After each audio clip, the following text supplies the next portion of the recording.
আসসালামু আলাইকুম ভাই, ভালো আছেন? ওয়ালাইকুম সালাম ভাই। আসসালামু আলাইকুম ভাই, ভালো আছেন? জি আছি ভাই, আলহামদুলিল্লাহ ভালো। আপনাদের দোকানের ম্যানেজার তাই না? জি স্যার।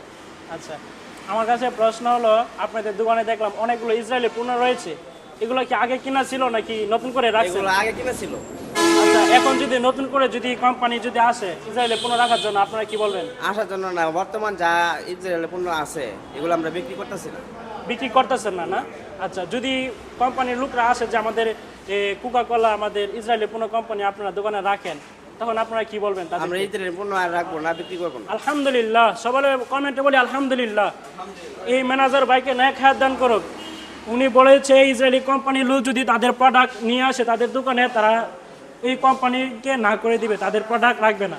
তো এইভাবে সকল দোকানদার ব্যবসা প্রতিষ্ঠানকে আমি জানাচ্ছি যে যেন এইভাবে প্রতিবাদ করে এবং ইসরায়েলি পণ্য বয়কট করে। আপনার আর কিছু বলার আছে? ইসরায়েলের পণ্য আমরা যদি না বিক্রি করি তাহলে ইসরায়েল, আমরা চাই যে ইসরায়েলের যে যুদ্ধগুলো চলতে আছে এই যে গাজায়, হ্যাঁ। এগুলো যাতে বন্ধ হয়।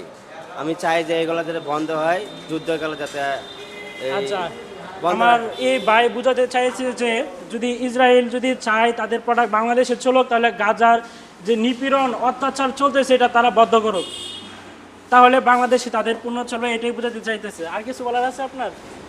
এগুলোই এগুলোই না? থ্যাংক ইউ, আমরা ধন্যবাদ। চাই, শান্তি চাই। শুক্রিয়া, শুক্রিয়া, অনেক শুক্রিয়া যে আপনি বলেছেন এই প্রোডাক্টগুলো আগের ছিল, এখন নতুন প্রোডাক্ট আর রাখবেন না। এটা আমার কাছে, আপনার কাছে দাওয়াত রইল। আলহামদুলিল্লাহ।